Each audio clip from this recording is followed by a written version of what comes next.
Baik, Bapak Ibu, kita mulai.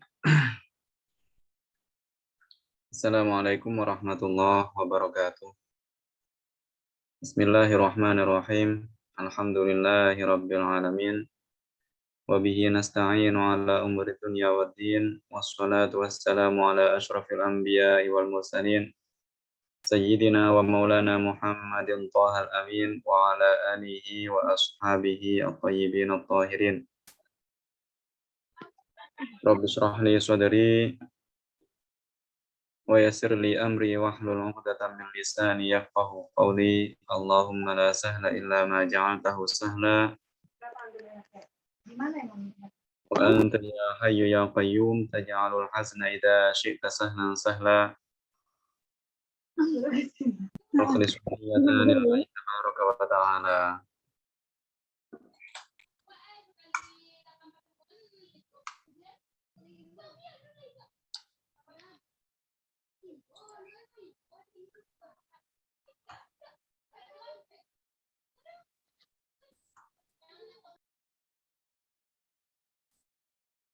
Alhamdulillah, pada kesempatan kali ini kita masih diberi kemudahan oleh Allah Subhanahu wa taala, kesehatan, waktu luang, serta kemampuan untuk menghadiri majelis ilmu agama. Marilah hadir kita dalam majelis ilmu agama ini kita sertai dengan niat ikhlas karena Allah Subhanahu wa taala, agar apa yang kita lakukan ini tidak sia-sia melainkan berbuah pahala. Salawat serta salam semoga tetap tercurah limpahkan kepada junjungan kita Nabi Agung Nabi Muhammad Shallallahu Alaihi Wasallam yang senantiasa kita rindukan, yang senantiasa kita nanti-nanti syafaatnya kelak di hari kiamat. Semoga kelak kita dipertemukan bersama beliau dan dimasukkan ke dalam surga dalam rombongan beliau. Amin amin ya rabbal alamin. Bapak Ibu, peserta kajian yang dirahmati Allah Subhanahu wa taala, sebelum kita mulai kajian pada malam hari ini, marilah kita baca tawassul. Kita kirimkan doa bacaan suratul Fatihah kepada yang pertama tentunya Nabi Agung Nabi kita Muhammad Shallallahu Alaihi Wasallam, kemudian para sahabatnya, kemudian para ulama, khususnya ulama yang berdedikasi dalam bidang ilmu nahwu, dalam bidang ilmu bahasa Arab. Ila asyrafil anbiya wal mursalin sayyidina wa maulana Muhammadin sallallahu alaihi wasallam wa alihi wa azwajihi wa dzurriyyatihi wa ahli baitihi al-kiram. Al-Fatihah. A'udzu billahi minasy syaithanir rajim. Bismillahirrahmanirrahim. Alhamdulillahi rabbil alamin. Ar-Rahmanir Rahim. Maliki yaumiddin. Iyyaka na'budu wa iyyaka nasta'in. Ihdinas siratal mustaqim. Siratal ladzina an'amta 'alaihim ghairil maghdubi 'alaihim waladdallin. Amin. ثم إلى أرواح جميع إخوانه من الأنبياء والمرسلين والأولياء والشهداء والصالحين والعلماء العاملين والمصنفين المخلصين وجميع الصحابة والتابعين وجميع الملائكة المقربين. ونخص خصوصا إلى سيدنا الشيخ عبد القادر الجيلاني وسيدنا الشيخ أحمد الرفاعي الكبير وسيدنا الشيخ عبد الله الهراري وسيدنا الشيخ نزار حلبي. ونخص خصوصا إلى سيدنا علي بن أبي طالب وسيدنا أبو الأسود الدؤلي. الفاتحة. أعوذ بالله من الشيطان الرجيم. بسم الله الرحمن الرحيم. الحمد لله رب العالمين. الرحمن الرحيم. مالك يوم الدين. إياك نعبد وإياك نستعين اهدنا الصراط المستقيم صراط الذين أنعمت عليهم غير المغضوب عليهم ولا الضالين آمين ثم إلى أرواح جميع أهل القبور من المسلمين والمسلمات والمؤمنين والمؤمنات من مشارق الأرض إلى مغاربها بريها ونخص خصوصا آباءنا وأمهاتنا وأجدادنا وجداتنا ونخص خصوصا أساتذتنا وأساتذة أساتذتنا ومشايخنا ومشايخ مشايخنا وأقاربنا الفاتحة أعوذ بالله من الشيطان الرجيم بسم الله الرحمن الرحيم الحمد لله رب العالمين الرحمن الرحيم مالك يوم الدين إياك نعبد وإياك نستعين اهدنا الصراط المستقيم صراط الذين أنعمت عليهم غير المغضوب عليهم ولا الضالين آمين. Alhamdulillah, Bapak Ibu, para peserta kajian yang dirahmati Allah Subhanahu wa taala. Sebelum kita masuk pada pembahasan berikutnya mengenai tata cara baca kitab atau cara praktis membaca kitab kuning, sebelumnya saya ingin menyinggung sedikit terkait pentingnya kita mengirim doa atau tawasul kepada para nabi, kepada para wali, kepada orang-orang yang soleh. Sebenarnya kenapa kita harus bertawasul kepada mereka? Bukankah para nabi, para wali, dan orang-orang yang soleh itu pasti selamat? Ya pasti merupakan penduduk surga? Jawabannya iya. Lantas kenapa kita perlu untuk mendoakan mereka? Kenapa kita perlu untuk mengirim Fatihah kepada mereka? Jawabannya adalah untuk manfaatnya kembali kepada kita sendiri. Ya, pada hakikatnya kitalah yang butuh, kitalah yang butuh bantuan mereka. Sebenarnya mereka ketika seseorang itu meninggal dalam keadaan bertakwa, meninggal dalam keadaan menjadi kekasih Allah, itu pasti selamat. Itu pasti menjadi penduduk surga, pasti diselamatkan dari siksa api neraka. Lantas kenapa agama menganjurkan kita untuk bertawasul, mengirim Fatihah kepada mereka? Jawabannya adalah agar manfaat dari tawasul tersebut kembali kepada kita sendiri. Agar mereka, para nabi, para wali,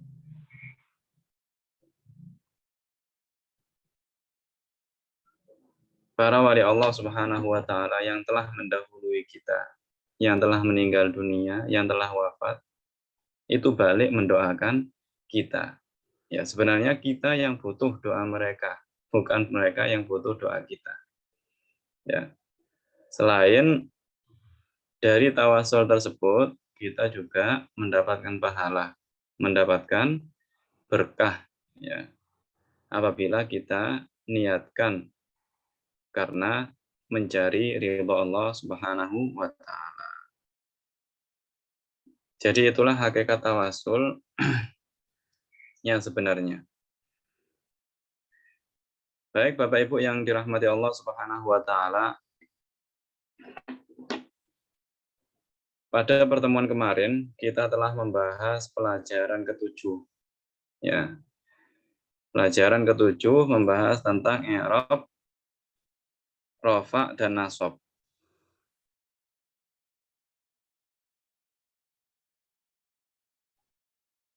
Pada pelajaran selanjutnya, yaitu pada materi yang akan kita kaji bersama pada malam hari ini, insya Allah akan dijelaskan mengenai i'rab yang ketiga, i'rab yang selanjutnya.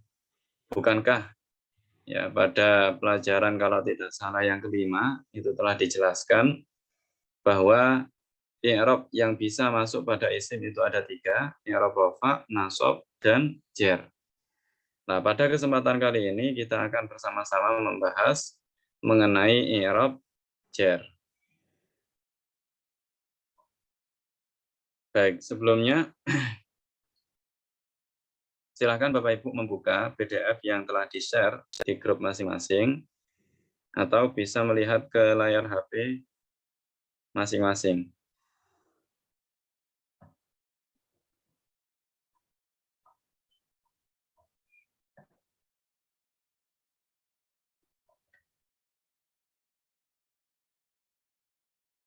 Baik, inilah materi kita pada malam hari ini, pelajaran ke-8.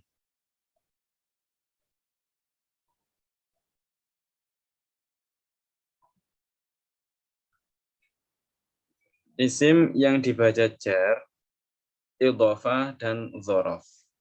Ya. Jadi pertama yang akan kita bahas adalah i'rab jar.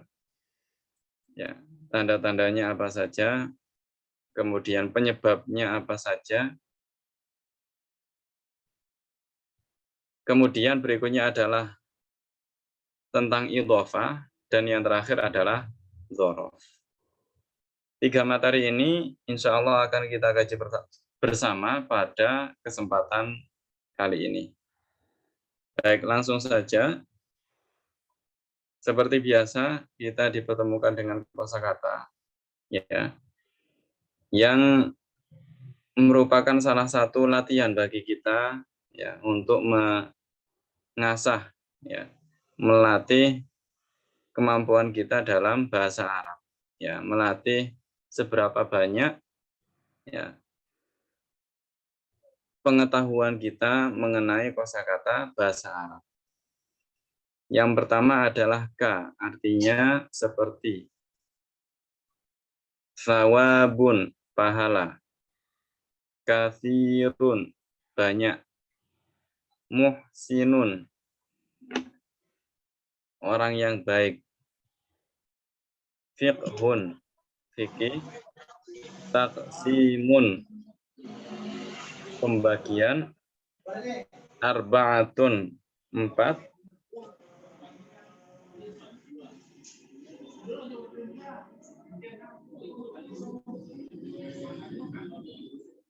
Azmun, tulang.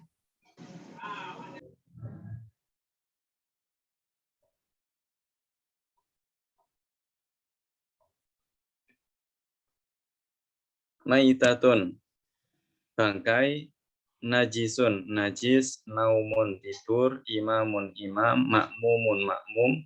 Amama, ya. Inilah keunikan serta keindahan bahasa Arab, ya. Bapak Ibu bisa memperhatikan antara imamun dan amamun. Amama, perbedaannya hanya di letak hamzah. Ya, kalau imamun di bawah alif, hamzahnya di bawah alif. Amama, hamzahnya di atas alif. Ya. Pertanyaannya, bagaimanakah jika hamzah ini tidak ditulis dan juga tidak ada harokatnya? Nah, disinilah fungsi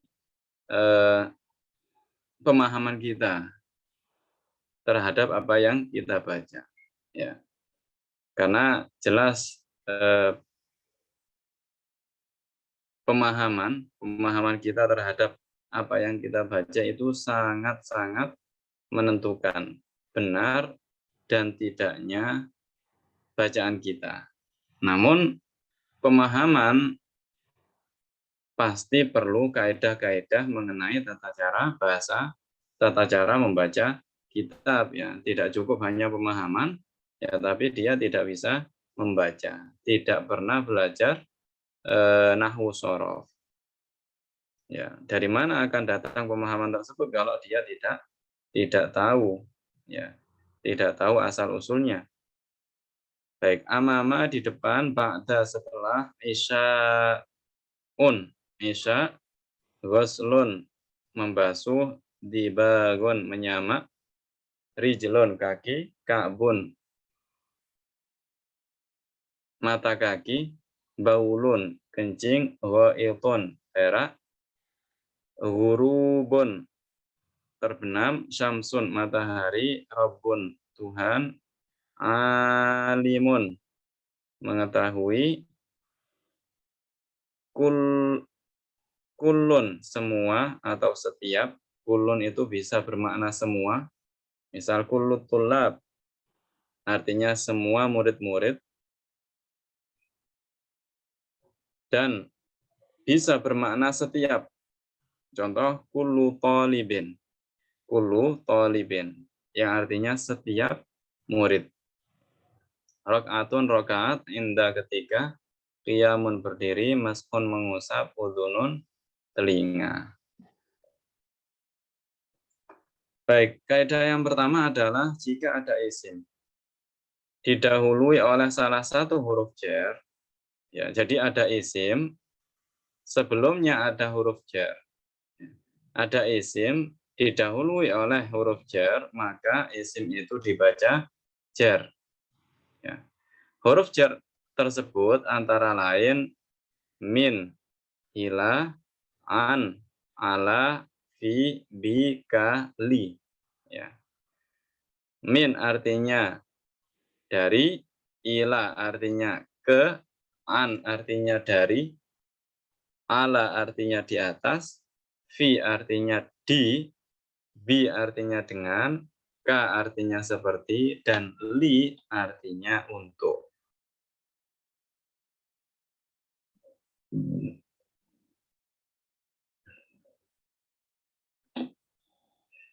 Contoh yang pertama, minat taksimat dari beberapa pembagian. Ilal mirfaqaini sampai kedua siku. Anil islami dari Islam, alal muta'allimi ya, atas orang yang belajar. Fil fiqhi pada ilmu fikih, bimain dengan air. Kal muhsinina seperti orang-orang yang baik, orang-orang yang berbuat baik, lisawabi untuk pahala. Dalam tata bahasa Arab, susunan ini disebut dengan susunan jar dan majrur. Ya, apabila ada isim didahului oleh huruf jar, oleh salah satu huruf jar, yang ada berapa itu? Bapak Ibu ada 8 yang disebutkan di sini ya. Ada 8, min, ila, an, ala, fi, ba, kaf, dan lam. Apabila ada isim didahului oleh huruf jar, maka susunan ini dalam bahasa nahwu disebut susunan jar majrur. Ya. Sebagaimana susunan na'at dan man'ut disebut susunan na'at man'ut, susunan jar dan isim disebut jar majrur. Ya. Majrur itu adalah isim yang didahului huruf jar. Oleh karena itu disebut jar majrur.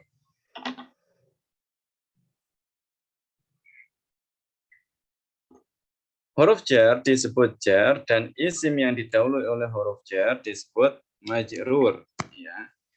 Jadi pada susunan fil fiqhi misalnya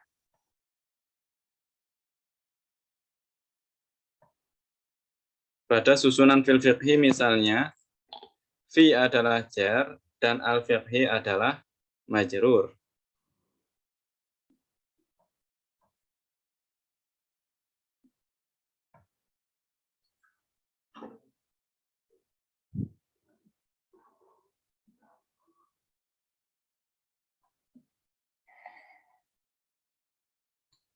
Baik, kita lanjutkan ya. Jadi saya ulangi sebentar ya Bapak Ibu. Jadi apabila ada isim kemasukan huruf jar atau didahului ya, didahului huruf jar, maka isim tersebut pasti dibaca jar ya. Pasti Bapak Ibu bertanya-tanya, apa maksudnya dibaca jar? Apa tanda-tandanya? Harokatnya seperti apa? Nah, itu akan kita bahas nanti. Ya. Sekarang yang perlu kita ingat adalah isim tersebut pasti dibaca jar, beri'rab jar. Ya. Kemudian yang perlu kita ingat adalah huruf jar. Apa saja huruf jar tersebut? Huruf jar itu banyak ya. Akan tetapi yang sering muncul, yang sering digunakan adalah ini 8 huruf ini. Min artinya dari, ila artinya ke, an artinya dari, ala artinya atas, fi artinya di, bi artinya dengan, ka artinya seperti, dan li artinya untuk. Ya, 8 huruf ini kita ingat-ingat, kita hafalkan ya kalau bisa.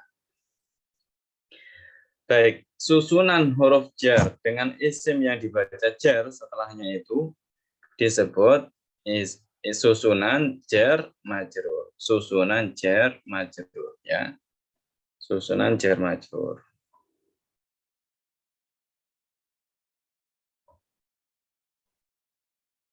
Baik, susunan jar majrur dapat berstatus sebagai khobar. Susunan jar majrur dapat berstatus sebagai khobar. Ya. Kemarin telah kita bahas mengenai mubtada khobar, yang mubtada itu subjek, khobar itu predikat. Nah, susunan jar majrur itu dapat berstatus sebagai khobar, artinya berstatus sebagai keterangan. Dalam keadaan ini, i'rabnya jar dan majrur sesuai statusnya sebagai jar dan majrur. Jadi posisinya ya sebagai khobar atau sebagai predikat ya atau sebagai keterangan itu tidak mempengaruhi terhadap i'rabnya, tidak berpengaruh terhadap i'rabnya. Jadi isim yang didahului huruf jar itu tetap dibaca jar meskipun susunan jar majrur itu berstatus sebagai khobar. Ya, kita lihat contoh berikut ini, al-waladu fil masjid. Al-waladu kira-kira sebagai apa Bapak Ibu? Ya. Jadi al-waladu statusnya sebagai mubtada ya karena dia subjek. Kemudian fil masjid, anak al-waladu artinya anak, fil masjid di masjid. Anak itu di masjid. Ya. Anak itu di masjid. Nah, berarti di masjid adalah keterangan. Nah, berarti fil masjid adalah khobar. Nah, fil masjid adalah khobar dari al-waladu. Kata al-waladu adalah mubtada dan susunan fil masjid, susunan jar majrur adalah khobar yang terdiri dari jar dan majrur. Ya. Meskipun fil masjid itu statusnya sebagai khobar, kita lihat Bapak Ibu, al masjid tetap berharokat kasroh akhirnya al masjid di dalnya tetap berharokat kasroh ya karena statusnya sebagai khobar tidak mempengaruhi keadaannya yang ber'irab jar. Baik Bapak Ibu, kita lanjutkan.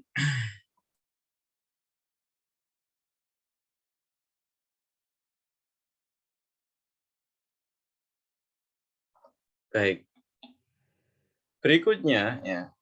Kalau susunan mubtada khobar, biasanya khobarnya itu ya diakhirkan mubtada dulu baru khobar. Zaidun alimun.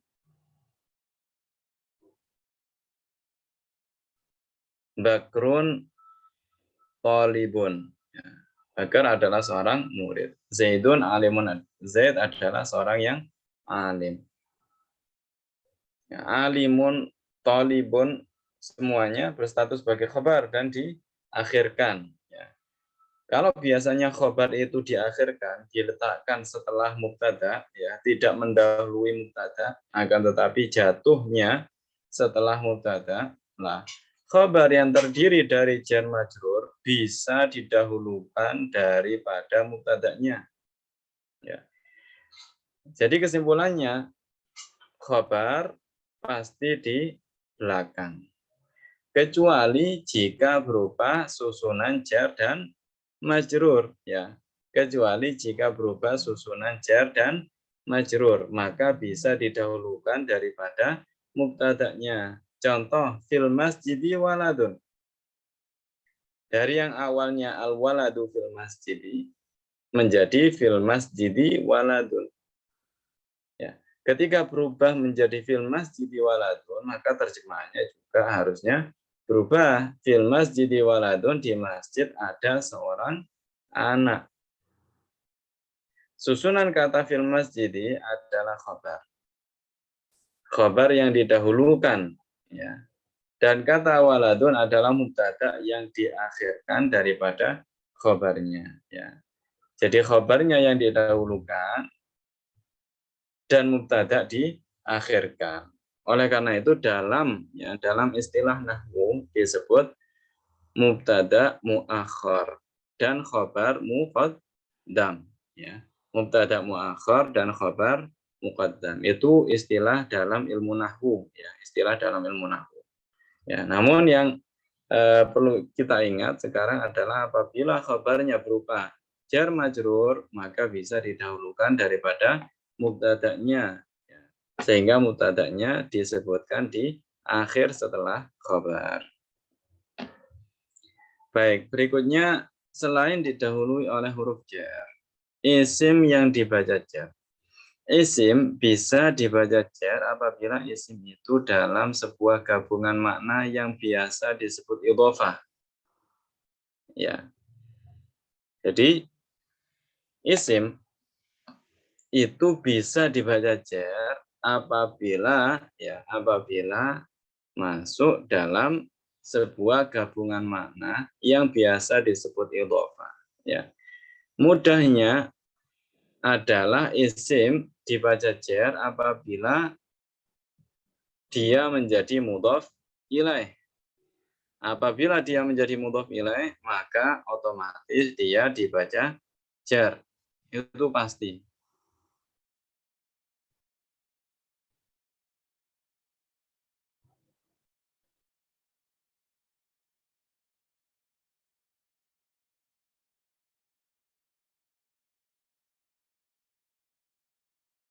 Ya, itu pasti Bapak Ibu. Jadi setiap mudhof ilaih itu pasti dibaca jar. Itulah maksud dari apabila isim tersebut masuk dalam gabungan makna yang biasa disebut idhofah. Artinya apa? Artinya dia menjadi mudhof ilaih. Idhofah adalah susunan dua kata atau lebih yang membentuk satu gabungan makna yang tidak terpisahkan. Ya. Jadi idhofah adalah susunan dua kata atau lebih yang membentuk satu gabungan makna yang tidak terpisahkan. Maksudnya apa Ustaz? Maksudnya ya kita lihat contohnya biar lebih mudah. Ma'ul bi'ri, air sumur. Ya. Kita kembali lagi lihat pengertian idhofah. Idhofah adalah susunan dua kata atau lebih yang membentuk satu gabungan makna yang tidak terpisahkan. Artinya apa? Artinya apabila susunan dua kata ini kita pisah, ya, kita pisah-pisah, maka pasti tidak akan memberikan makna yang apabila digabungkan. Contoh ma'ul bi'ri, air sumur. Ya, kita ambil contoh bahasa Indonesianya saja. Barangkali bahasa Arabnya dengan menggunakan bahasa Arab sebagian tidak paham. Air sumur. Ini kan gabungan dua kata, air dan sumur. Ya. Dalam bahasa Arab ini disebut susunan idhofah. Kenapa? Karena gabungan dua kata atau lebih yang membentuk satu makna yang tidak terpisahkan. Membentuk suatu makna yang tidak bisa terpisahkan. Ya. Air sumur. Seandainya kita pisah menjadi air dan sumur, apakah air saja itu memberikan arti air sumur? Jawabannya adalah tidak, ya kan Bapak Ibu. Kemudian apakah sumur saja memberikan arti air sumur? Ya, jelas tidak. Ya. Jadi bagaimana caranya agar bisa memberikan arti air sumur? Ya, air sumur digabung. Air digabung dengan sumur menjadi memberikan arti air sumur. Ya, bukan temboknya, bukan pasirnya, dan bukan yang lainnya, akan tetapi airnya. Ya. Bukan air laut, bukan air danau, bukan air sungai, ya, akan tetapi air sumur. Ya, air sumur. Itulah yang dimaksud dengan susunan idhofah. Susunan dua kata atau lebih yang membentuk suatu gabungan makna yang tidak terpisahkan. Artinya apa? Artinya misal kita pisah, ya. Misal kita sendiri-sendiri kan, pasti kata tersebut tidak dapat memberikan makna yang dimaksud. Makna yang diperoleh ketika digabungkan. Itulah susunan idhofah. Ma'ul bi'ri air sumur. Kata ma'u adalah mudhof dan kata al-bi'ri adalah mudhof ilaih. Jadi yang pertama disebut mudhof, yang kedua disebut mudhof ilaih, ya. Itu pasti Bapak Ibu. Yang pertama disebut mudhof dan yang kedua disebut mudhof ilaih. Isim yang berstatus sebagai mudhof, kedudukan i'rabnya tergantung statusnya di dalam kalimat. Ya. Jadi ada mudhof ilaih. Ya. Mudhof ilaih ini kaidah Bapak Ibu. Mudhof ilaih pasti dibaca jar. Mudhof ilaih pasti dibaca jar. Ma'ul bi'ri. Ya, pasti dibaca jar. Nah, masalahnya bagaimana dengan mudhofnya? Bagaimana kata yang disebutkan pertama? Apakah juga pasti dibaca jar ataukah tidak? Nah, di sini disebutkan kata yang berstatus sebagai mudhof, i'rabnya tergantung statusnya di dalam kalimat. Maksudnya apa? Maksudnya apabila ya statusnya di dalam kalimat sebagai fa'il, maka i'rabnya rafa. Ya. Apabila statusnya di dalam kalimat sebagai maf'ul, maka i'rabnya nasab. Ya. Dan begitu seterusnya. Jadi i'rabnya mudhof itu tergantung kedudukannya dalam kalimat. Sedangkan isim yang berstatus sebagai mudhof ilaih maka pasti selalu dibaca jar. Ya. Jadi kaedahnya hanya berlaku bagi mudhof ilaih. Ya. Sedangkan mudhofnya itu menyesuaikan kedudukannya di dalam kalimat. Contoh al-dhumul maitati najisun, tulangnya pakai itu najis. Al-miyahu ala arba'ati aqsam. Ya. Air ada 4 bagian. Baik, susunan al-dhumul maitati merupakan susunan idhofah. Ya. Al-dhumul maitati tulang bangkai. Almu adalah mudhof, al-maitati adalah mudhof ilaih yang selalu dibaca jar. Karena kata almu berstatus sebagai mubtada, maka kata ini dibaca rofa, ya, dibaca rofa.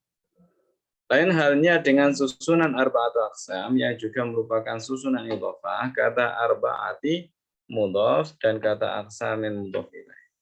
Karena kata arba'ati jatuh setelah huruf jar, maka kata ini harus dibaca jar, ya. Jadi dibaca jarnya bukan karena statusnya sebagai mudhof, ya. Dibaca jarnya bukan karena statusnya sebagai mudhof, akan tetapi karena kemasukan huruf jar, yaitu ala, ya. Kemasukan huruf jar yaitu ala.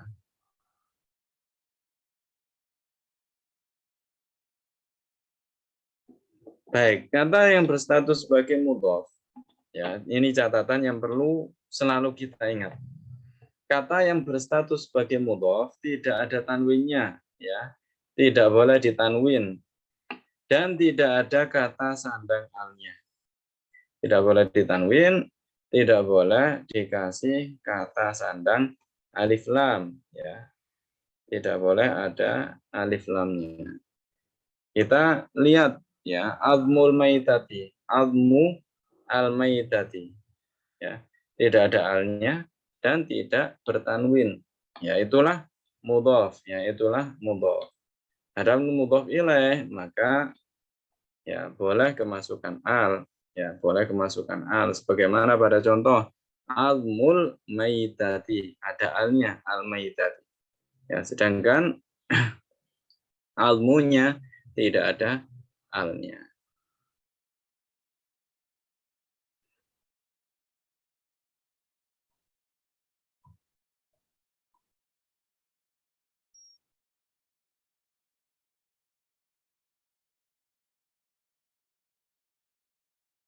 Baik, ini agak panjang tapi tetap kita bahas insya Allah. Namun sebelum kita lanjut pada penjelasan mengenai dzaraf, barangkali Bapak Ibu ada yang ingin bertanya. Silahkan langsung buka mikrofonnya atau bisa nulis di kolom chat. Ya, karena pembahasan mengenai huruf mengenai i'rab jar ini mungkin baru bagi sebagian, ya, sehingga mungkin bagi sebagian ada yang ingin bertanya. Namun apabila tidak ada yang ingin bertanya, maka kita lanjutkan dengan penjelasan berikutnya. Silakan Bapak Ibu, ada yang ingin bertanya?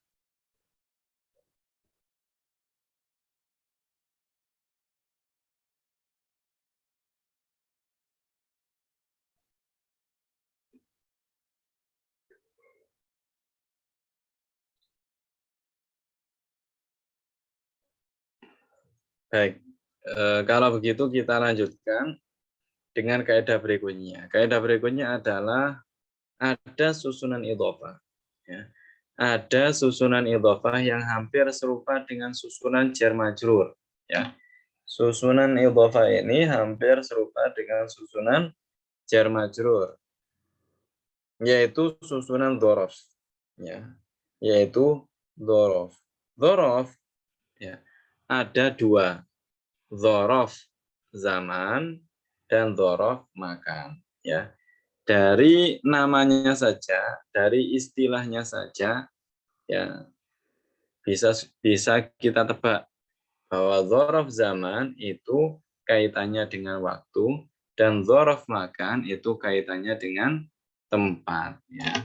Dzaraf zaman kaitannya dengan waktu, dzaraf makan kaitannya dengan tempat. Baik. Ketika dzaraf, ya, dzaraf baik zaman maupun makan yang terdiri dari susunan idhofah itu berstatus sebagai khobar, maka dzaraf tidak dibaca rafa, ya. Maka dzaraf tidak dibaca rafa, akan tetapi selalu di fathah. Tidak seperti yang terjadi pada susunan idhofah selain dzaraf, ya. Dzaraf selalu di fathah, ya. Contoh an-naumu ba'dal isya'i. Ini dzaraf zaman. Kenapa dzaraf zaman? Karena ba'dal isya'i menunjukkan apa? Menunjukkan waktu. Al-imamu amamal ma'mumi. Al-imamu amamal ma'mumi. Ini dzaraf makan. Kenapa dzaraf makan? Karena amamah menunjukkan tempat. Kata an-naumi dan kata al-imam pada contoh di atas adalah mubtada.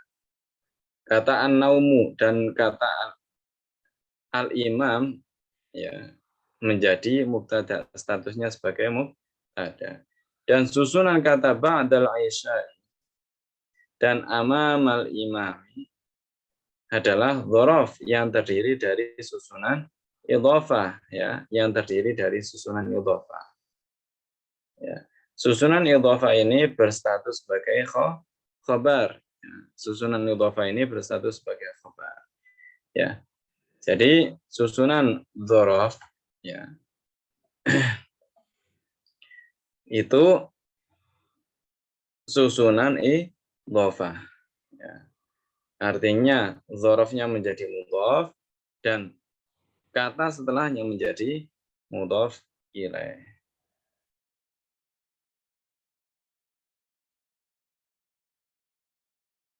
Maaf, saya ulangi. Jadi kata yang jatuh setelah dzaraf itu pasti dibaca jar, ya.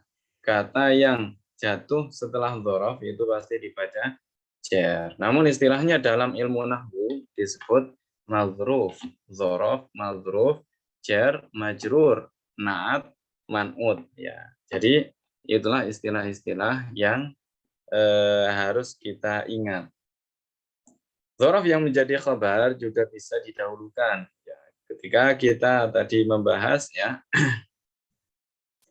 mengenai jar majrur, bahwa jar majrur bisa didahulukan daripada mubtada, maka dzaraf yang menjadi khabar juga bisa didahulukan daripada mubtadanya. Ya, kasusnya sama dengan khabar yang terdiri dari jar majrur. Contoh, amamal ma'mumi imamun, ba'dan naumi guslun.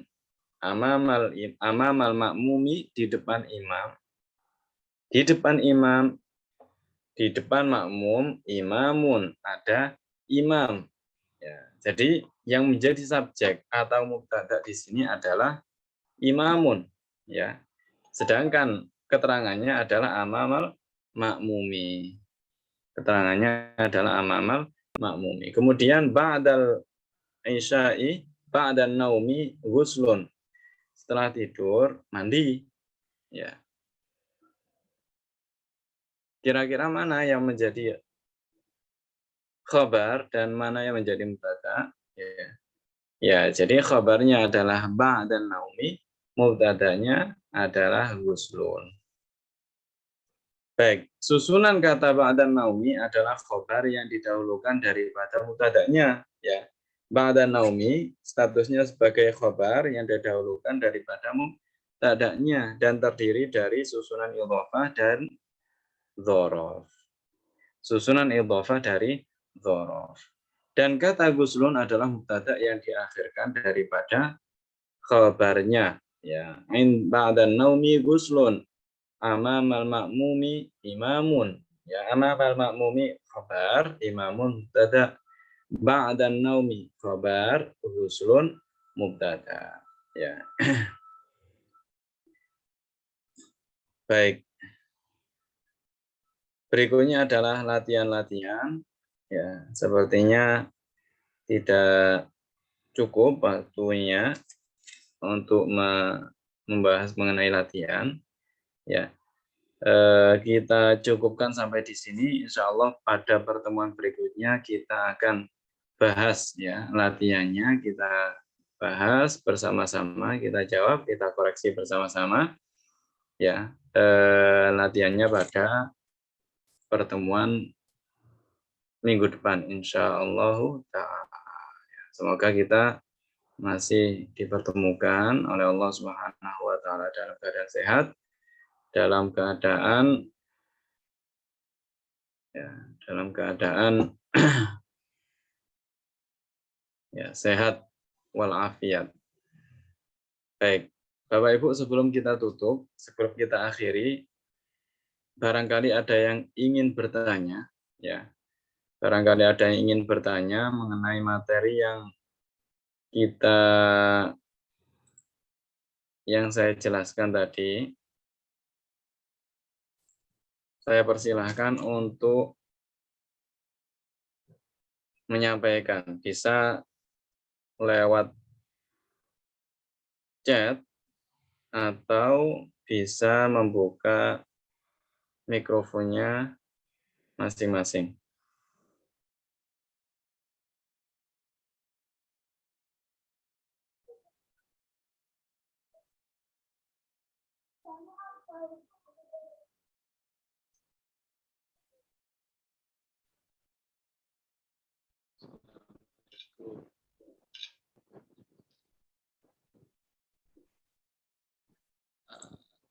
Ustadz mau bertanya. Iya, silahkan. Kalau contoh fil masjid itu termasuk jar majrur atau bisa juga termasuk zarf makan, Ustaz? Baik, ya pertanyaannya bagus sekali. Ya, terima kasih atas pertanyaannya. Jadi tadi sedikit saya singgung mengenai arti dari zorof makan. Ya, zorof makan adalah zorof yang terkait dengan tempat. Ya. Jadi sebagaimana ya, sebagaimana zorof ya, zorof itu sebagaimana jar, huruf jar itu sudah ditentukan dalam bahasa Arab. Ya. Begitu juga zorof. Zorof sudah ditentukan dalam bahasa Arab. Nah, yang ditentukan oleh para ulama terkait fi, ya, fi itu kan menunjukkan tempat di atau di dalam. Ya, meskipun menunjukkan tempat, akan tetapi para ulama nahwu mengkategorikan fi itu termasuk dari huruf jar, ya, termasuk dari huruf jar. Oleh karena itu tadi disebutkan salah satu dari huruf jar yang sering digunakan min, ila, an, ala, fi, ba, kaf, dan lam. Ya. Jadi meskipun fi itu menunjukkan tempat, ya, begitu juga ala terkadang juga menunjukkan tempat. Ila juga menunjukkan tempat. Ilal masjid misal ke masjid. Lah, meski alat tawilati di atas meja. Meskipun begitu, ya karena para ulama sudah menentukan bahwa huruf-huruf tersebut termasuk dari huruf jar, ya maka kita katakan bahwa itu adalah huruf jar bukan dzorof. Nah, sekarang yang termasuk dari dzorof makan, contohnya seperti apa? Ya, nanti akan disebutkan juga dalam latihan. Ya. Contoh seperti janibah, amama, ya, khalfa, waro'a. Janibah artinya di samping, amama di depan, khalfa artinya di belakang, waro'a juga di belakang, tahta di bawah, ya, fauqa di atas. Nah, itu semua adalah dzorof makan karena menunjukkan tempat. Ya. Minggu depan sebelum latihan bisa diulang sedikit materinya siap ya seperti biasanya setiap kajian insya Allah kita ulang lagi bersama materi yang telah kita kaji pada minggu sebelumnya.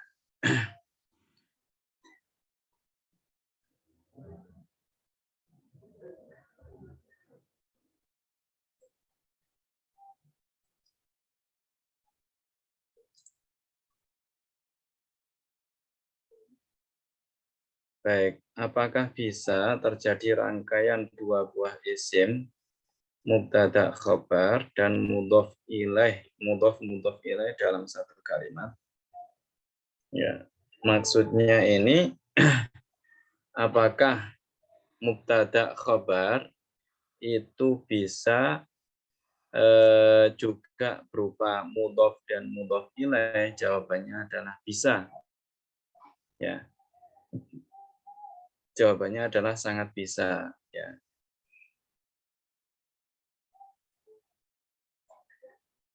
Mubtadanya bisa jadi berupa mudhof ilaih atau khabarnya juga bisa jadi mudhof ilaih. Ya. Contoh baitu Zaidin kabirun.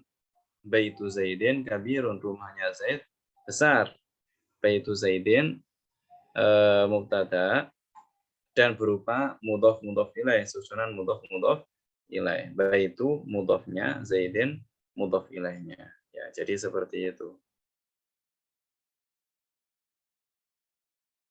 Baik, ada lagi pertanyaan terkait materi kita pada malam hari ini? Ustadz, izin nanya. Ya, silakan. Kalau yang pernah saya tahu, ruba itu termasuk huruf jar, betulkah Ustadz? Ya, ruba itu termasuk huruf jar. Itu benar ya Ustadz? Ya, benar.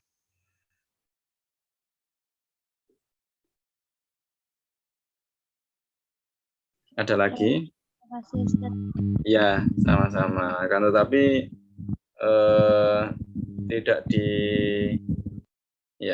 disebutkan dalam kitab-kitab yang semi panjang, semi lebar pembahasannya seperti ya matan Alfiyah Ibnu Malik itu disebutkan bahwa ruba termasuk dari salah satu huruf jar. Baik, ada lagi Bapak Ibu? Kalau tidak ada, mari kita tutup bersama dengan bacaan sholawat, tahlil dan istighfar satu kali. Semoga ilmu yang kita dapatkan pada malam hari ini senantiasa diberkahi oleh Allah Subhanahu wa taala, senantiasa diiringi dengan kemanfaatan. Amin amin ya rabbal alamin. La ilaha illallah, la ilaha illallah, la ilaha illallah. Allahumma sholli ala sayyidina Muhammad wa ala alihi wa sahbihi wa sallim. Allahumma sholli ala sayyidina Muhammad wa ala alihi wa sahbihi wa sallim. Allahumma sholli ala sayyidina Muhammad wa ala alihi wa sahbihi wa sallim. Rabbi ighfirli wa liwalidayya wa lil mu'minina wal mu'minat. Rabbi ighfirli wa liwalidayya wa lil mu'minina wal mu'minat. Rabbi ighfirli wa liwalidayya wa lil mu'minina wal mu'minat. Baik, kami akhiri, mohon maaf yang sebesar-besarnya apabila ada salah-salah kata. Wallahul muwaffiq ila aqwamit thoriq. Wassalamualaikum warahmatullahi wabarakatuh.